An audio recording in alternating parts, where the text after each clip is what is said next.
mine's the prettiest. It's good? It's very good. Part of my breakfast is just going to be a smoothie, so I'm using this berry medley, frozen bananas, apple cider vinegar, some milk, and that's pretty much it. That is so good.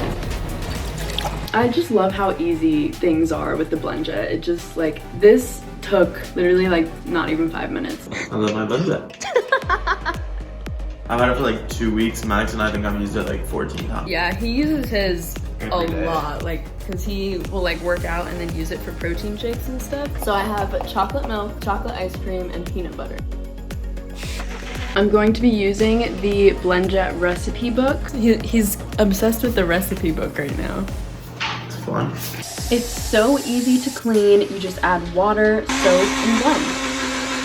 So easy to recharge. 1 hour of charging gets me 15 blends. I'm going to be using this tote bag. It is insulated, so it'll keep everything cold. I'm gonna like put some ice in there because we're gonna have like frozen stuff. A lot of stuff, and we have to make it all fit in here. It all fits. This is so good. You guys have to get it. I use mine multiple times a day, and so does my boyfriend. It is such a game changer. Get yours at blendjet.com.